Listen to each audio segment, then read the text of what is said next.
I don't care how young you are, how old you are.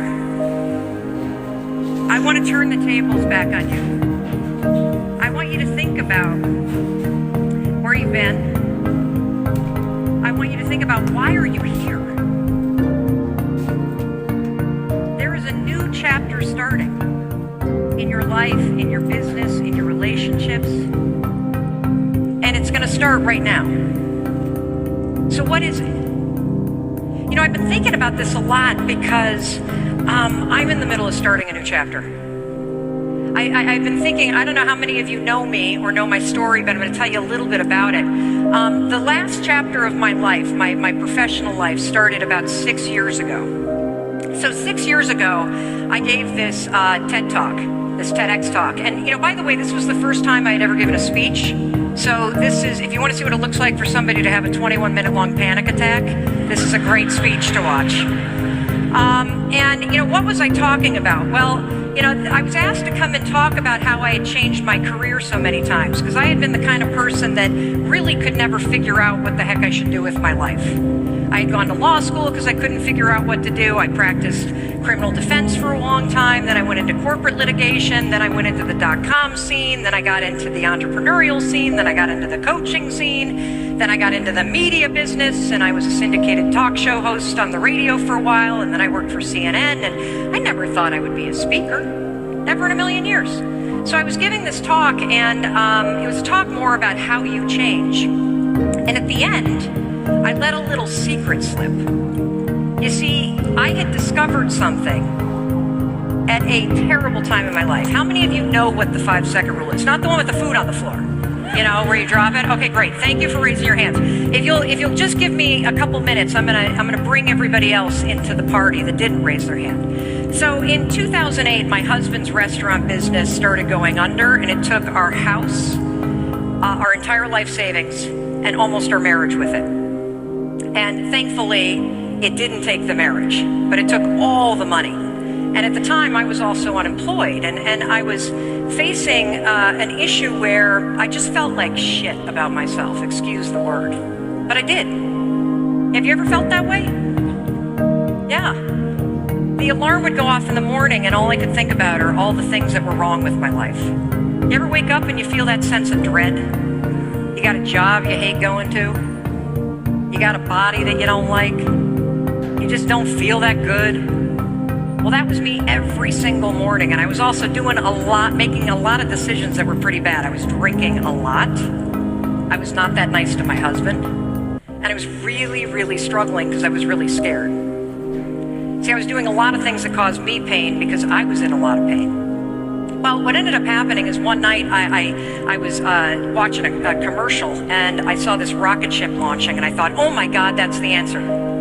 That's it right there. Tomorrow morning when the alarm goes off, because I was hitting the snooze button over and over and over again. Tomorrow morning when that alarm goes off, I am going to rocket out of that bed like a rocket ship. I am going to move so fast that I cannot talk myself out of getting up.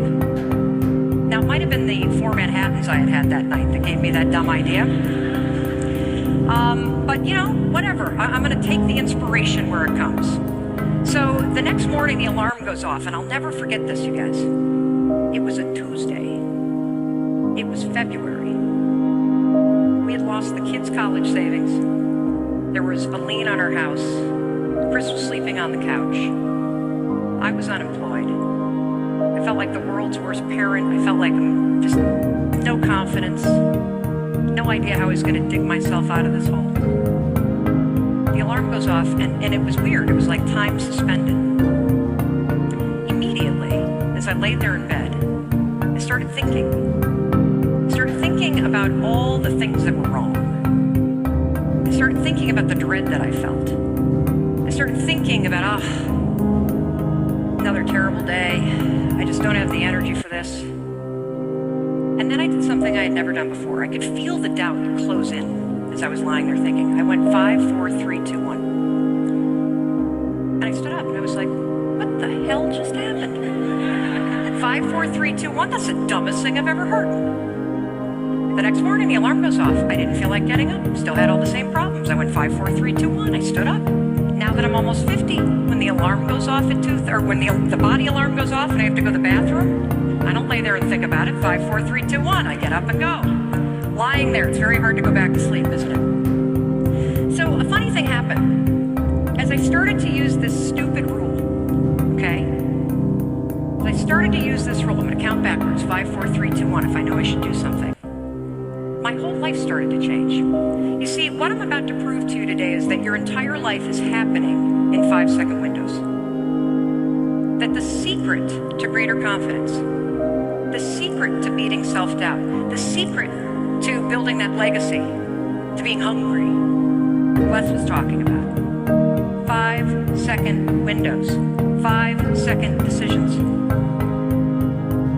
I made myself a promise as I started to beat the habit of hitting the snooze button. I said to myself, look, if I find myself in a situation where I know what I should do, but I don't feel like doing it, I'm going to use this stupid rule. So I went 5, 4, 3, 2, 1 and get up, and I'd walk into the kitchen and I'd see Chris, and we still had all these financial problems, and I'd go, I want to strangle you. Because it's easier to point the finger, isn't it, at other people? You ever notice when you're pointing the finger at other people and blaming and shaming and complaining, there's always 3 pointing right back at you, isn't there? I think it's the universe or God's way of saying, hey, the power is in you. But when you don't feel confident, you don't feel that the power is in you, do you? You feel full of doubt. So slowly but surely, I started making 5-second decisions. I would see the booze and I knew I shouldn't have it. I'd go 5, 4, 3, 2, 1 and I'd turn away. I'd see the phone and knew I needed to make a phone call to get a job, and I'd go 5, 4, 3, 2, 1, and everything started to change. Now, in full disclosure, I was never going to tell anybody about this. Ever. Because it sounds so stupid. Oh, you guys want to change your life? No problem. Just count 5. Done. Okay, mic drop. I'm out. That's it. Here's the other thing. I had no idea why it worked. I honestly thought like I was a witch. I had figured out a spell. I understood like how to create magic in my head. And here's the other thing. This was classified. This was my stuff. Why would I want you to have it? This was working for me. I suddenly went from depressed, drinking, in bed, in debt, fighting with my husband, to getting up, getting in shape, getting sober for a while. Getting a job, getting a radio show, making that radio show syndicate, making more money than I ever thought was possible. How? 1 5-second decision at a time. So I never intended to tell anybody because it was working for me, it was working for Chris. And then I get and I do this talk and I'm having a panic attack and I totally forget where I am. And at the very end, I'm like, oh, by the way, there's this thing called the 5-second rule. Wow. So 2011 was when that chapter of my life started. I walked off that stage, they put that thing online, and it's almost 11 million views strong at this point. Yes. Now, the 5-second rule, for those of you that are wondering, is this. It's super simple. The moment you begin to hesitate, count 5, 4, 3, 2, 1. Do not do it out loud. You will scare people. You sound insane. 5, 4, 3, 2, 1. Okay, you're ready to go. Don't count up. You can keep going. You're going to count backwards, 5, 4, 3, 2, 1, and then you got to move, and you got to do this so that your mind doesn't stop you. And in a minute, I'm going to explain some of the science, but I want to tell you kind of some of the backstory. So, a funny thing happened. As that talk started to spread, people from around the world started to write. And we've heard from more than 250,000 people in 90 countries. Now, what do you suppose they write about? They write about that stupid 5-second rule. But the things that they write about are crazy, profound. So, this gentleman started using it, and he's on pace to double his business in 18 months. More importantly, he's so present with his kids going 5, 4, 3, 2, 1, and waking up in the moment that he's like dad of the year. We see people using the rule in order to find the courage to reach out to people. We see people using it in a selling situation because thinking about making the call won't make the call happen. Thinking about making sales is funny. That doesn't grow your business, does it? Makes you smart, doesn't make you rich. Easy rule to teach to people. You're going to become addicted to it because it's so stupid. And it works. You're going to be surprised. It works. And it's free. It's unbelievable. We know of people around the world that are also quitting terrible habits. And we're going to talk a little bit about habits today. We also see people that becoming more productive. We know of at least 21 people that have stopped themselves from committing suicide. Because no matter what, I don't care how amazing your life is or how low it gets, your inner wisdom is always with you. Always. And the key to getting what you want, and we're going to talk about the next chapter of your life that starts today, is having the clarity to tune into that wisdom. Having the courage to listen to it and having the confidence to actually take action. Now, if you wanted the license plate, it's gone. And I need to say, do not use this to get a tattoo. And if you decide that you're going to, I am not responsible. Yes, this keeps happening. So, that's kind of my story, okay? It started in 2011 and it created this incredible speaking career. And I wrote this book that has gone and exploded in terms of reaching and spreading the idea. And take the 5-second rule. Start using it. It's free. It works. Walk out of here and try it. But that brings me back to you. Because I've kind of had this feeling lately that a new chapter is starting. Do you feel that way? I think so, because I think that's why you're here. There is a new chapter starting, and I had something really weird happen to me the other day.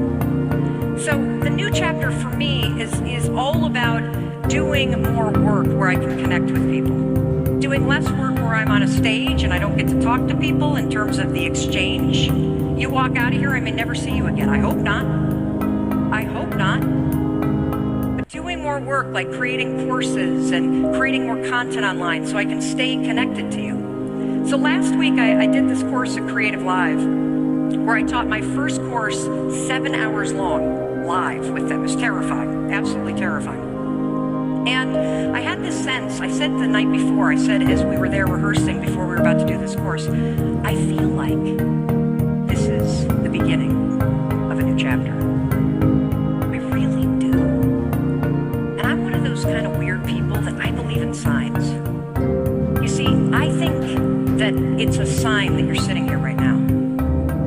So that night, I right before the class, I'm kind of freaking out, and I say to my business partner, can you pick somewhere that we can go so we can work? And she says, sure. And I said, just pick a hotel somewhere so we can go get some work done. And so we hop in the car, I have no idea where we're going, and we pull in, and I realize, oh my God, holy cow. This is the hotel that I stayed in the night before that TEDx talk. And there is the building where I gave that talk. I had come full circle. Now that was about me, but here's this. What's your next chapter? See, I would do my job if I got you all so in action that you were on stage next year. Right? That's right, because your doubts are creating mountains. The reason why I'm here is I'm going to show you how to move them.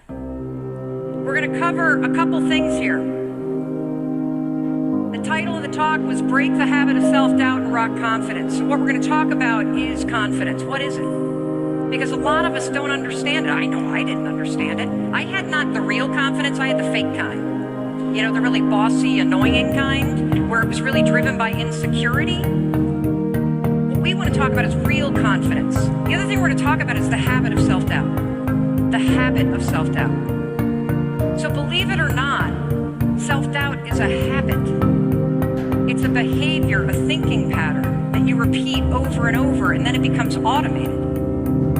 And when I can get you to understand that anxiety, worry, procrastination, self-doubt, they are all habits, then I can show you using science how you can break them. And then everything changes, and it all comes back to these 5-second decisions.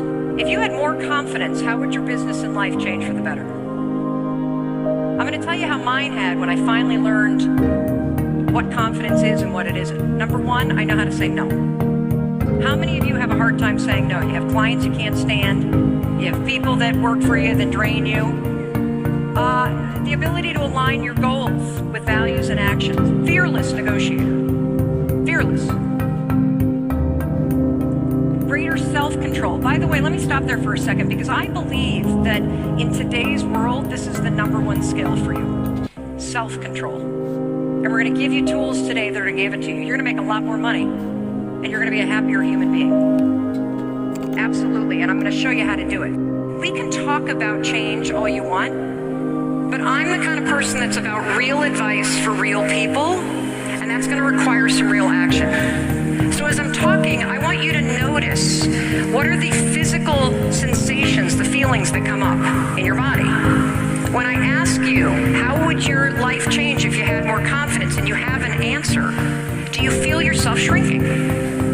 Do you feel yourself talking yourself out of raising your hand? Because if I can get you to start to isolate that pattern and that habit simply in how you respond to whether or not you're going to answer this question, if I can break that right there so that you learn to try, I almost fell off a minute. Okay, there's a thing. You learn to try, thank you. But it's like crowd surf right now, you got me? Okay. Then you can bring that anywhere. I'm into experiential learning because, I got dyslexia, I'm ADD, it's really hard for me to read and retain. So if I feel it, if I have to do it, then it sticks. So let's talk about the myths and the truths about confidence, okay? Number one, confidence is a personality trait. Total baloney. Total baloney. Lots of extroverted people that are really bossy and annoying like I used to be, although I might still be a little annoying. But really insecure. Really insecure. There's a lot of introverted folks that feel uncomfortable putting themselves out there, but they really believe in what they're saying. So confidence is not a personality trait. Confidence is fixed. That's not true. You could be the most confident person in the world, and the person that you love leaves you. That's going to rock confidence. You could be a really great business person and then make a really bad decision and blow it all. That's going to rock you. Number three, the confidence starts with belief. This is where I go against so many other people. I actually believe that this is not true. I think that thinking positive thoughts will certainly make you feel better in the moment, but it's not going to create change that you want. That you can be a negative, frustrated, depressed, anxiety-ridden son of a gun, and you can still take action. And that taking action is key. You see, here's the truth about confidence. First of all, it's not a skill, it's a trait. And that's good news. It's not a trait. Oh, it's a skill, it's not a trait. See, dyslexia on full display. I was not lying about that. Confidence is a skill, it's not a trait. Confidence is situational.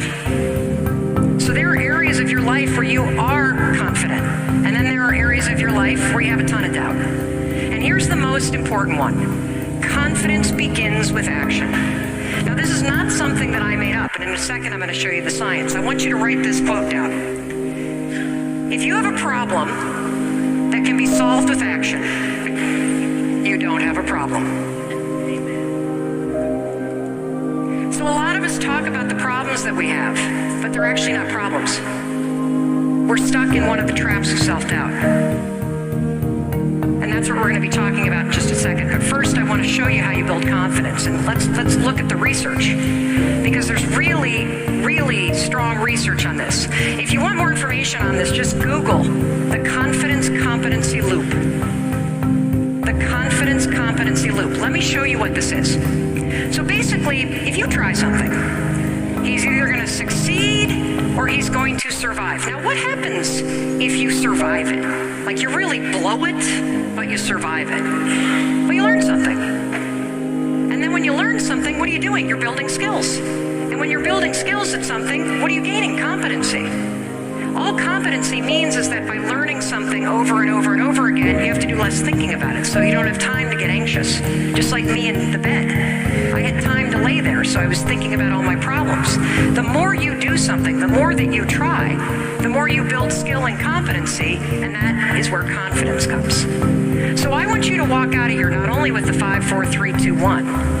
Catch yourself when you feel yourself shrinking. Catch yourself when you feel yourself editing yourself or silencing yourself. I also want you to walk out of here with a brand new definition of confidence, which I'm going to give to you in a second. Because check this out. All of us are going to feel failure.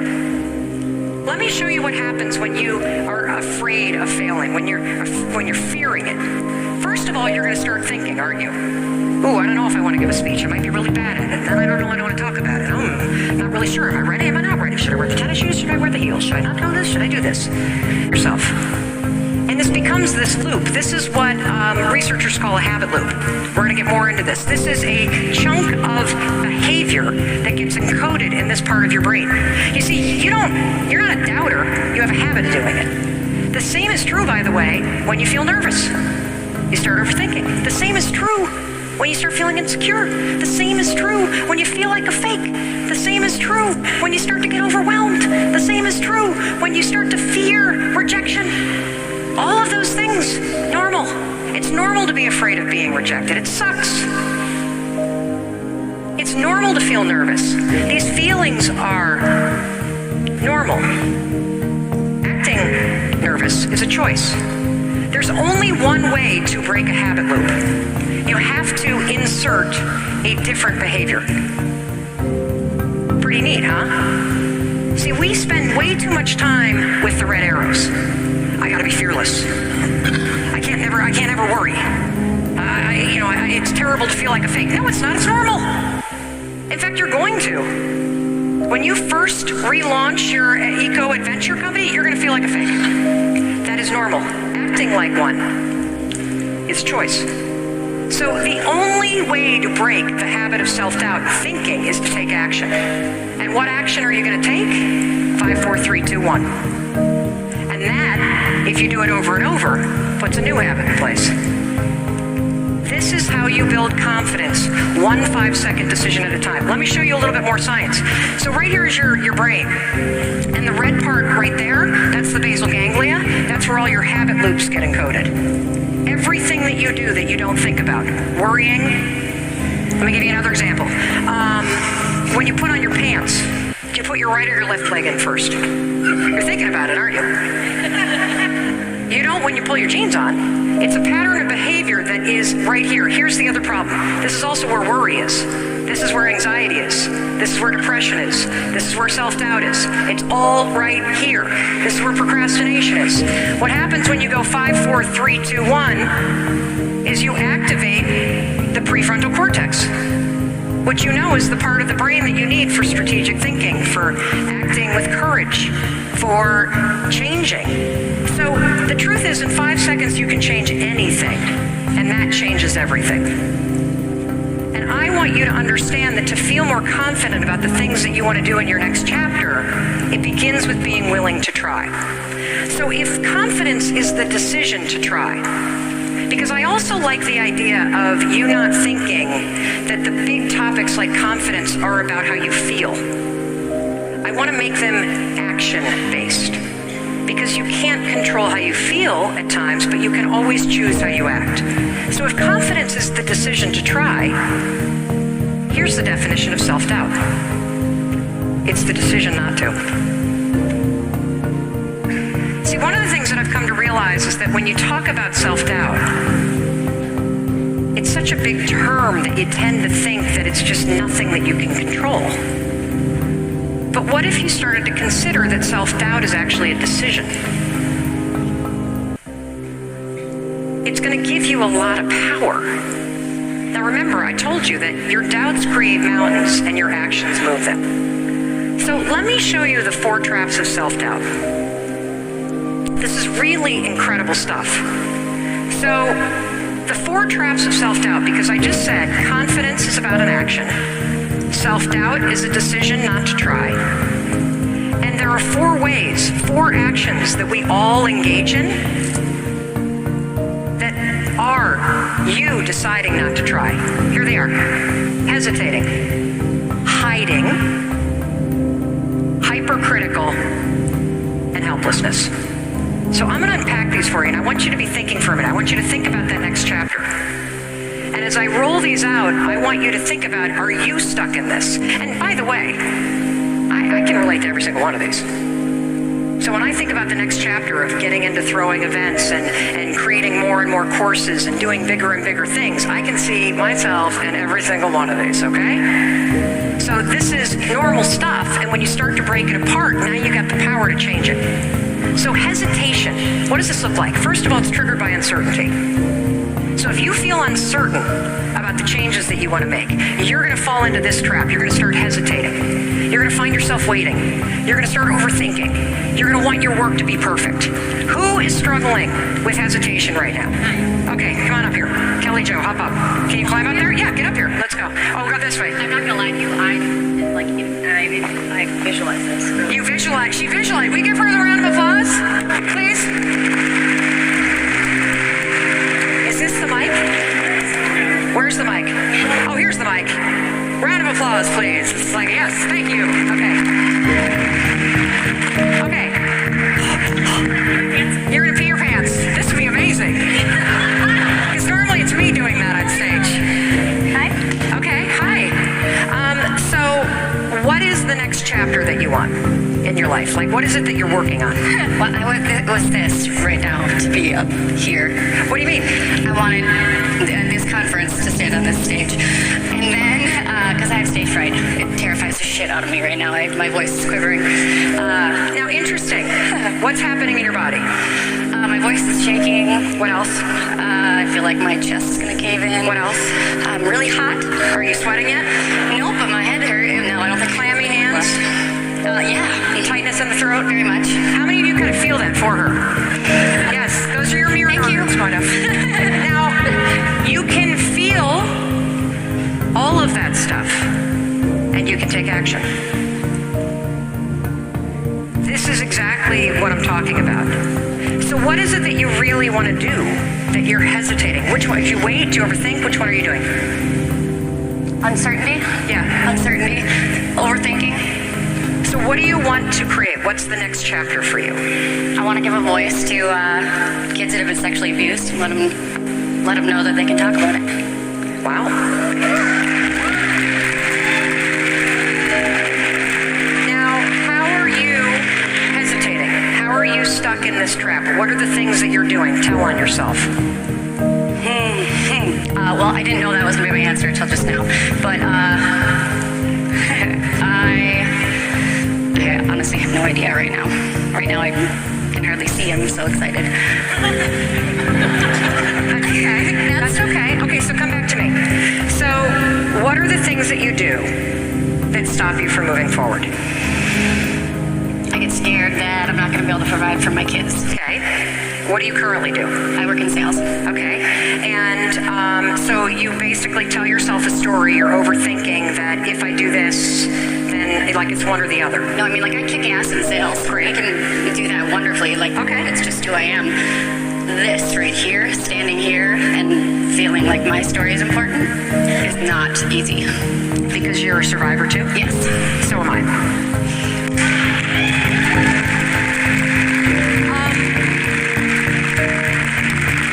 It starts with the willingness to try. Do you see this? That actually hearing what was in here and being brave enough, going 5, 4, 3, 2, 1. It starts with that. Otherwise, you get trapped in hesitating. You get trapped in thinking, well, I'm so good in sales, I can't even possibly start that. But I got so much going on, I couldn't possibly find the time. Who am I to do that? I don't even know, but I'd have stage fright. Right? Yep. So the thing that I want you to understand, what is one thing? Let's leverage the progress principle. Do you guys know the progress principle? This is fantastic research from the Harvard Business School that just came out, where there was a really fastidious professor that studied thousands and thousands and thousands of people and their daily work. She made them keep journals, and then she crunched all the data on the journal to figure out what makes somebody have a great day at work. What makes somebody come home and feel like they've gotten a lot done? What makes them feel productive? It was really simple, super simple. Did they make progress on one thing that mattered to them today? That's it. So this is your one thing that matters to you. And so what I want you to do, leaving here, and for all of you that fall into this category, hesitating. I did this with the event thing, the the event side of my business that I want to do. I've been doing this for years. Overthinking this thing, coming up with reasons, overthinking. If this is you, I want you to leverage the progress principle. I want you every morning to write down one thing that matters, like that you can do. Just one thing today. Forward is forward. I don't care how small it is. And then 5, 4, 3, 2, 1, find 5 minutes to just inch that ball down the field. Because what happens is when you start to see yourself taking action on something that's important to you, like giving a voice to survivors of sexual abuse, whether it's just researching or taking a little online course or just buying a book or just having a conversation or just watching a video, if you do that every single day, what happens is you start to see yourself becoming the kind of person that's doing it. This is the secret to everything. Everything. I cannot stress this enough, and I cannot thank you enough for your bravery. Of course. Oh, yeah, I better take this. Okay. Here we go. Good job. Okay, here's another one. Hiding. Hiding is triggered by fear. Hiding is triggered by fear. If you're hiding, you know if you're hiding, because you avoid people. Right? A lot of people in direct selling do this. Right? You know who you want to call, but you're not going to call them. Nope. Or you're in a meeting and you're silent. Or you see somebody you want to meet and you're silent. You're being a chicken. I was a big chicken about money for a while. I hid a lot in this category. Procrastinating. All right, who's next? Who sees himself? All right, Julie? Oh, wait, hold on. All right, Julie, come up. But you're in the pink hair. You're next, okay? Come on, Julie. Get up here. Give her a round of applause. She's doing the work for all of us. Wow. Okay. She's not hiding anymore. Okay. Yes. Hi. Oh, will you hold this? I have a crush on you right now. You do? Cool. Yes. So what is your next chapter? So I want to open up a national chain of nutrition companies, like a nutrition... See? You can feel these things and you can keep moving. Okay? See? And she's doing the work for all of us. This is what it looks like to try. The feelings are normal. Letting them stop you, that's a choice. Do you guys want to hear my heart? See your radiance. So I'm a nutritionist and I have a small office and I've been hiding and helping people, but I want to take it larger, like a big Jenny Craig type of thing, but more natural, like helping people figure out their issues and support and accountability. Do you see hiding as a choice? Do you see that hiding is a choice? Yes. Okay. And what are you afraid of? Why are you hiding? I'm scared. What are you scared of? I guess I'm scared of failure. Yeah, okay. I'm scared of failure.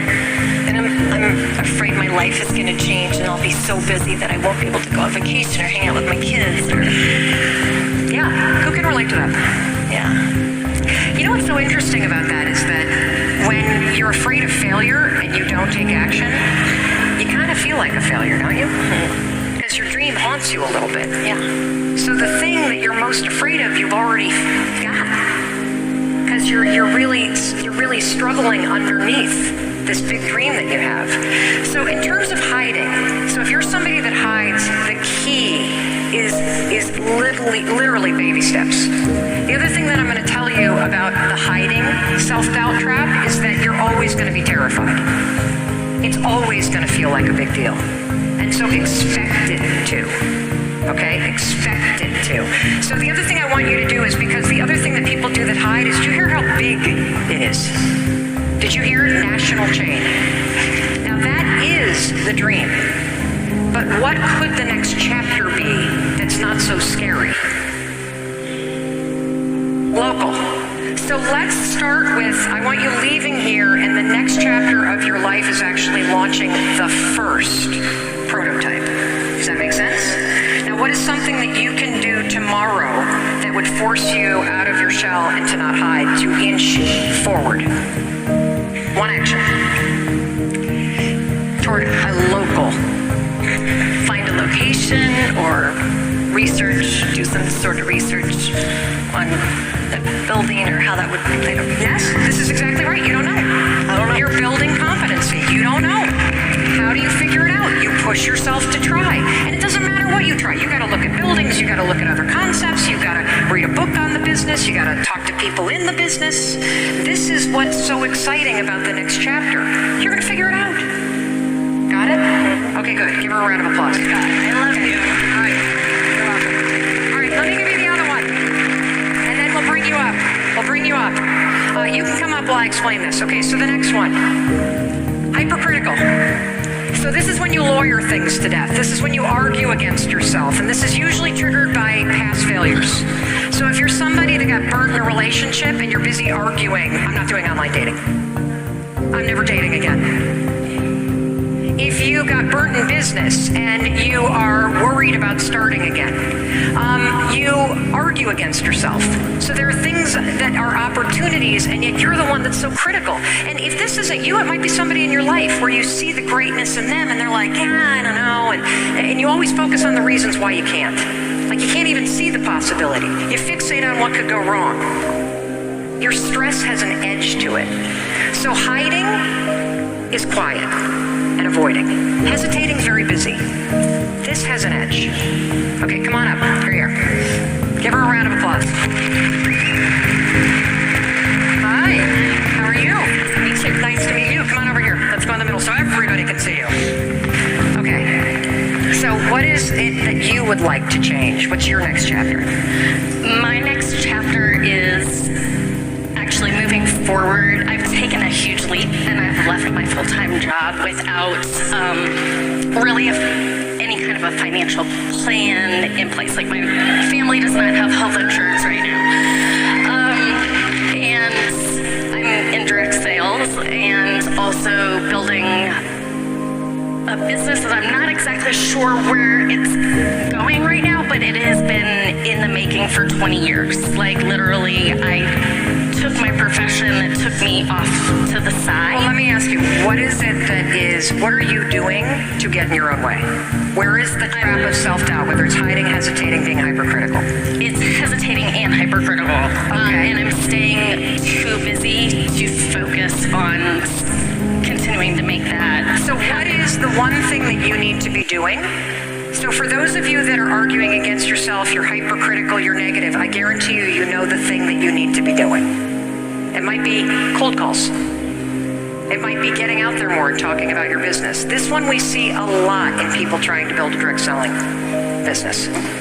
That you argue against yourself instead of getting into action. So let's tell one on yourself, what is the one thing that you need to be doing that you constantly avoid or talk yourself out of?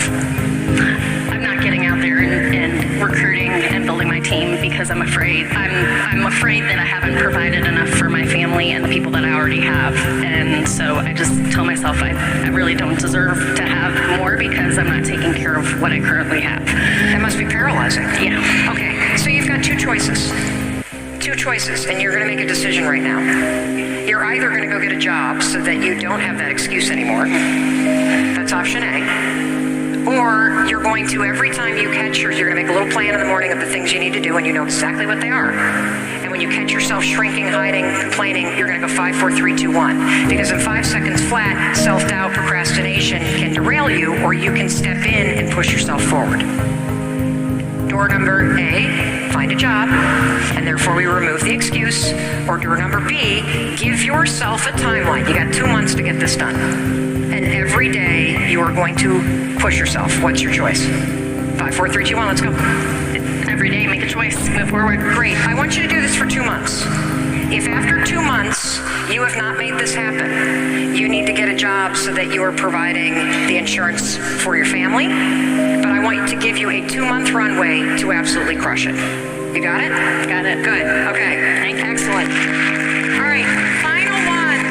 The final one is helplessness. And I realize I need to have a man come up here. Triggered by insecurity or low self-worth. What's that? You're ready? He's ready. He's hopeless. So get up here. Okay. He's hungry. Oh, he's hungry. Okay. So helplessness, by the way, if you actively play the big victim, if you know the solution, if you say nothing ever goes my way, if you've got all the excuses in the book, this is this trap. These are all actions, by the way. Hey, he's hungry. Okay. How are you? Good. I'm great, actually. This is pretty awesome right now. Awesome. Yes. 5, 4, 3, 2, 1. I just finished listening to the book. Awesome. You're the one. Yes, I am the one. 2 weeks. So, what is it that you want to change? What are you working on? What's the next chapter? It starts today. The next chapter of my life right now is to create an altitude of vision to help people heal their spirits while building their body. Wow. Yes. So does that mean, I don't mean to be rude, but is that like personal training? Oh, no. What does it mean? Okay, tell me. It's a personal experience. Personal experience, okay. Yes, I personally lost 55 pounds 6 years ago. Outstanding. And now I'm helping others do the same. Okay. So I'm part of a business, I'm part of a partnership, and I want to take that to a more deeper level because I'm like, Okay, so now let me quantify this. So here's another mistake that we all make. So I get the vision because you can feel as he's talking the passion, right? But I don't hear any specifics. got it. So if you find yourself in the dreaming space and you can't get anything from this level to this level, like from here to here, the problem is we're not talking specifics. So either you're not talking like I make $100 grand right now in my business and I want to get to 7 figures, or I make $17 and I want to get to $1,700 this month. So if you're in that space and people don't quite get what you're talking about, or you don't know what to do next, you're not specific enough. Got it? So specifically, where is your business now and what does it look like in the next chapter specifically? Is it a money bridge? Is it what is it? It's a mental bridge to me. I just feel like right now I'm at the beginning stage. It's funny that I'm here right now because yesterday I was with my lady who was at the house and I created a plan already. Great. I wrote everything down on a piece of paper, then I put it to the side. I started watching Netflix. Of course, right? Watching Netflix. Okay, because your business is on Netflix. No, it's not. Okay, but see again, that is driven by the habit of self-doubt. Right. You get confronted by the plan, so we choose to go over here. You hide. Right. You can now catch yourself. 5, 4, 3, 2, 1. Here's the thing. What does it look like if the business is launched? Is there a location? No. Okay. How many clients do you need to have paying you before this will be launched? How many clients paying you? At least 6 a week. 6 clients a week paying you what? $50 an hour. $50 an hour. By when are we doing that? October 2nd. October 2nd. I would have given you $1 if you said October 6th, because that's my birthday. But there we go. Okay, so just October 6th. there we go. You get $1. Okay. I still said it. Okay, so 6 clients a week paying $50 Yes. an hour Yes. by October 6th. Yes. Do you hear the difference, you guys? We have just defined what it means for him to relate to this as the business is launched. It is now out of up here, and now that we have defined the dream, it's become a plan, not a dream. Amen. Got it? Yes, ma'am. Okay, good. Go do it. Awesome. Thank you. You're welcome. God bless you.